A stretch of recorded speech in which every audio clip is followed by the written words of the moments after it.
What's up, everybody? So we're going to continue to learn the Sefer Yemey Shmuel, the life of Rav Shmuel Horowitz. We were talking about the last video. Now Rav Shmuel Horowitz is starting to search in his Avodas Hashem. He's trying to figure out what is the best way to serve Hashem. He's going through different svarim and different things like that. So he now writes, we're up to Parak Mem Tes, Parak 49, chapter 49. V'chein higia chodesh El, and now El came, and I was learning in the yeshiva of Ridvaz, the yeshiva of the Ridvaz. He was a big tzaddik who lived in Tzfat, and the Gabayim went with the Rabbanim, which was my father and a different Rab and other people in the yeshiva, to Meron for Chodesh El. They rented some donkeys, and they went to Meron.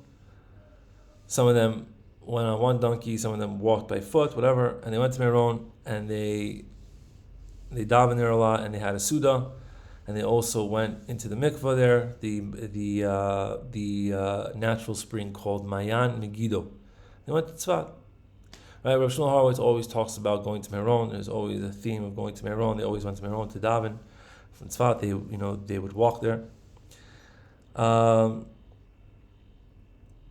Rav Shmuel Horowitz says that in this Chodesh El and Rosh Hashanah of the year Taf Reish Pei Beis, which I believe is the year 1922, I had a lot of things. I was still searching in my Avodas Hashem, and I was having a lot of things with my belief in Hashem, and also sicknesses that I had, but I had a lot of ratzon to serve Hashem, and I screamed out to Hashem from the depths of my heart.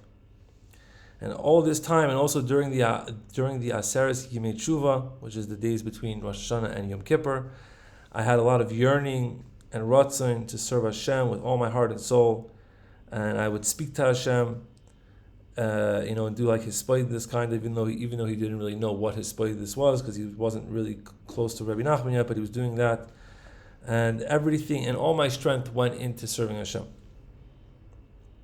And on Yom Kippur as well, and also between Yom Kippur and Sukkot, and also Sukkot.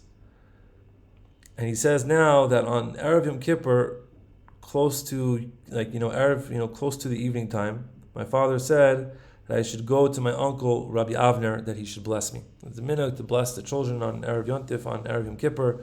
And I went there, and on the way there, I heard in the houses that I was passing by in Tzfas, the crying and the tshuva that people were doing in their houses by the Sudas Hamavsekis, which is the Suda that you eat before Yom Kippur. And everyone was asking each other for mechila and for forgiveness, and they were saying Shana Toiva, to have a good year, and this was a great hisayrus for me to see this. And when I came to my uncle Rabbi Avner's house, he was at the end of his suda, and I asked him that he should bless me, and he blessed me, and all of this was big hisayrus for me. Also Chag HaSukkos and Hoshana Rabbah and Simchas Torah, everything was great hisayrus for me in Avodas Hashem and taking a bris. And after Sukkot in this winter, how much I served Hashem and tried to do tshuva and tefillah and espoidus, and every single night after Chatzos and every single Thursday night in the shul of Rabbi Bana. There's a shul in Tzfas called the Tzaddik HaLavan Shul. The reason why is because Rabbi Bana, who was a Tana, is buried in there. He's actually buried now in the Ezras Nashim. They built whatever it was. It's a whole story, but anyway. There's a whole story about it. Maybe we'll say a story one time about it. But anyway, he used to be there on Thursday nights. And also I would learn the Sefer Divrei Shmuel from the Tzaddik Rabbi Shmelki.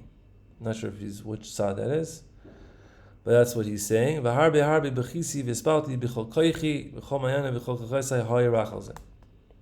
that I was doing was just to serve Hashem. And also, I started learning with my uncle Rabbi Avner every single day a little bit from the Sefer Charedim and the Sefer Shari Kedusha from Rabbi Chaim Vital, and also I was learning by Rabbi Doiv of Warsaw, Rabbi Doiv Mivarsha, with my other friend, not the first one that we said in the last video, who already went to Yerushalayim, a different guy. And I was learning in Yeshiva Ridvaz.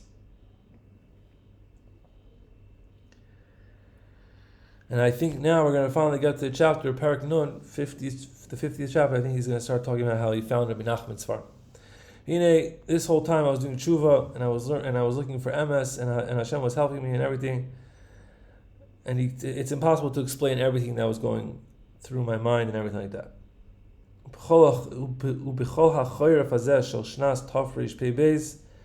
year 1922, I would get up every night for chatzos, and I was davening and everything like that.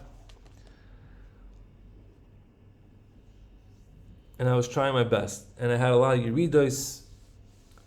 And when he had a yerida, Rav Shmuel Horowitz says that it would really hit him hard, and he would be like, Hashem doesn't really care about me at all, and he doesn't want me at all.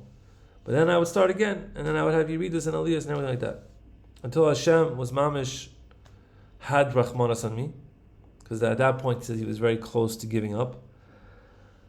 He said that there was somebody in Tzfat who was a friend of my father's, Rabbi Yitzchak Gavriel Radziner Shemoy. He had svarim, and he would he would lend svarim to all types of people.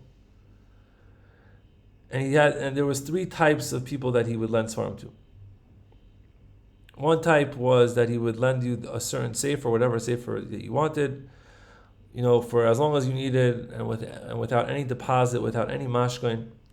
The second type was you could only have the sefer for a certain time, but you didn't have to give a deposit or leave something there like a mashkin.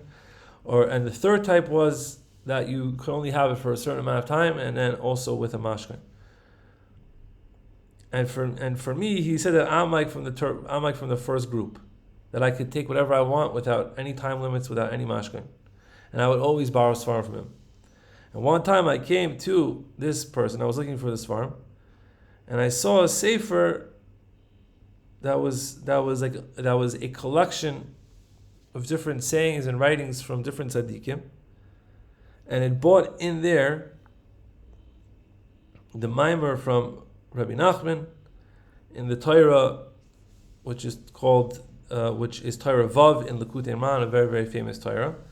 And it says that in this Torah, it says that somebody who wants to, it says Shemisha Roitzed Lachgor Masnav Lashu B'tshuva. Somebody who wants to take upon himself mamish to do tshuva, he has to have 2 bekiyas. He has to have 2 types of, I think, expertise is kind of type of thing.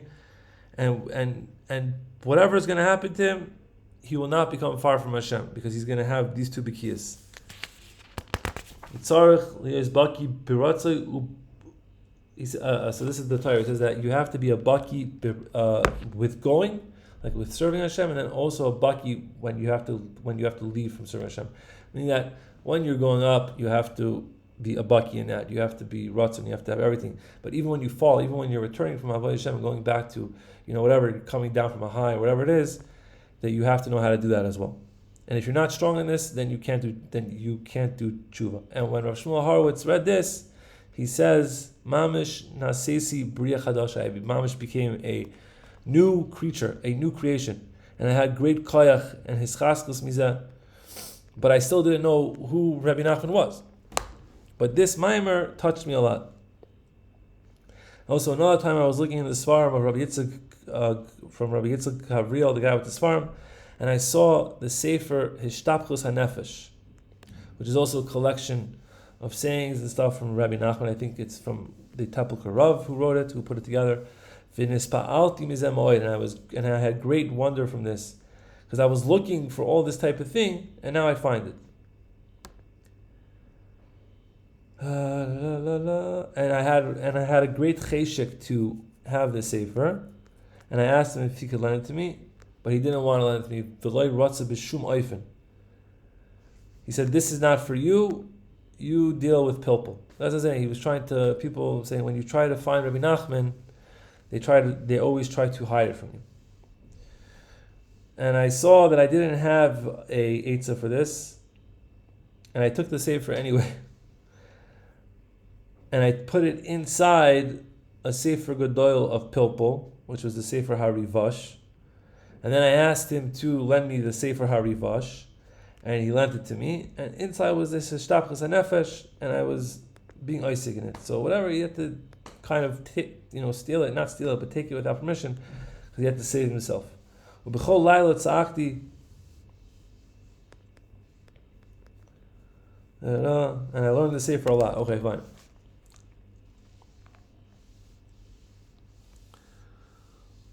And now, at this point, my father was preparing himself to go to America. We mentioned before that he was going to go to America. And I started now to learn a little bit from Sifrei Rabbeinu Zichrono Livracha. And now I also saw for the first time the Holy Tikkun Klali, which was by my master, my Rebbe, Rabbi Doiv of Varsha, which was at the end of the Sefer Choykli Yisrael. There was a Sefer Choykli Yisrael, and at the end of it, they had a Tikkun Klali in it.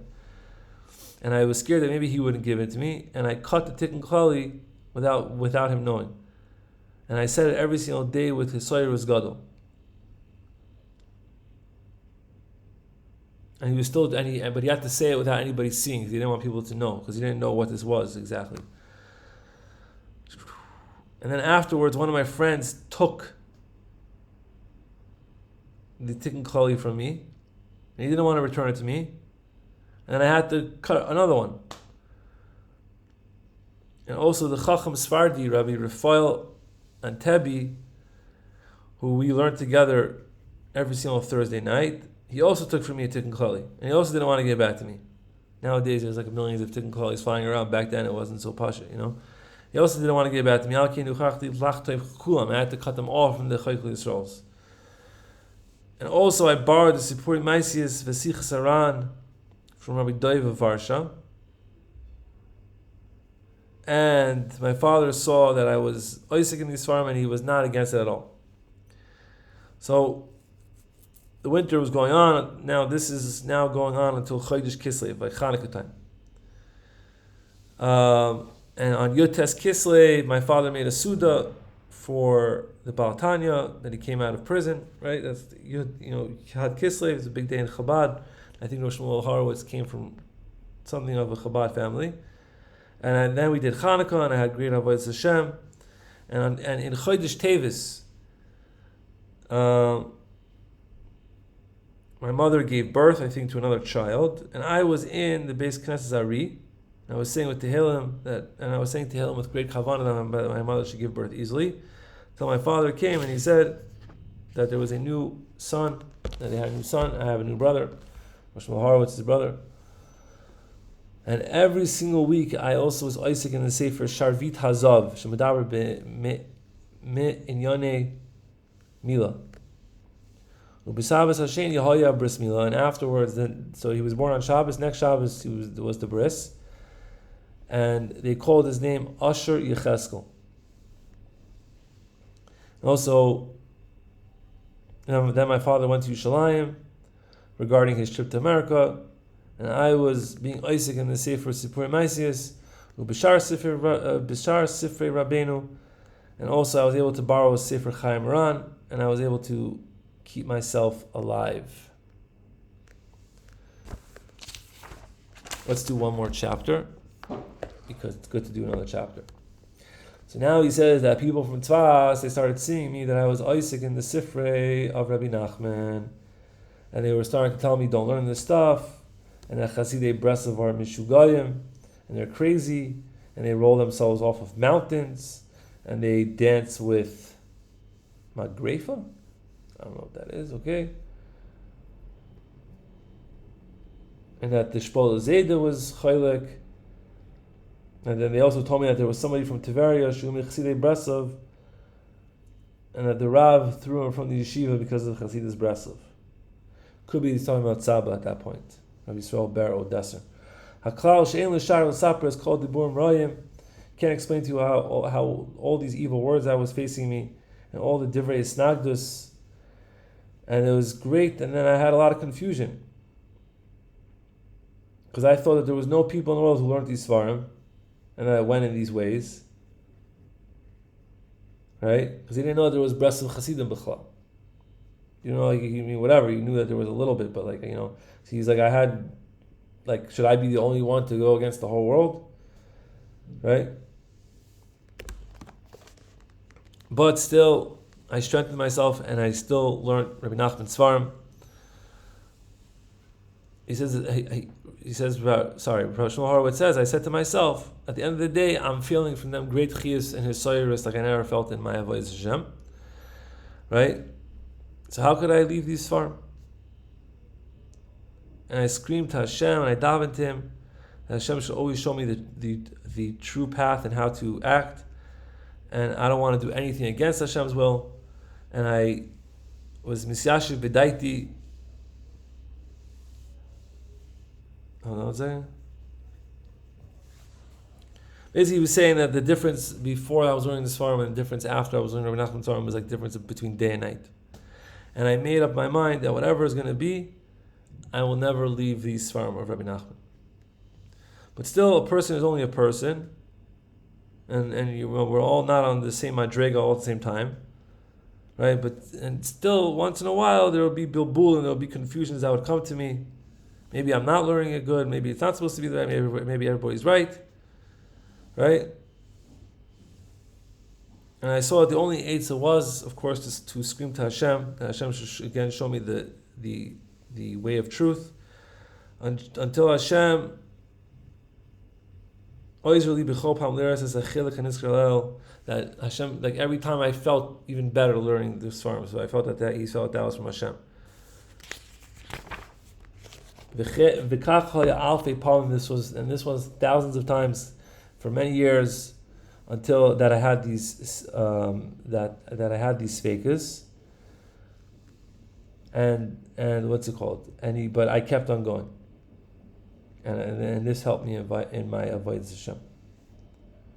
So that's where we're going to stop today at Parak Nun Beis. We finally got up to where Shmuel Horowitz is starting to get into Rebbe Nachman's farm, and hopefully we will make a new video next week as well.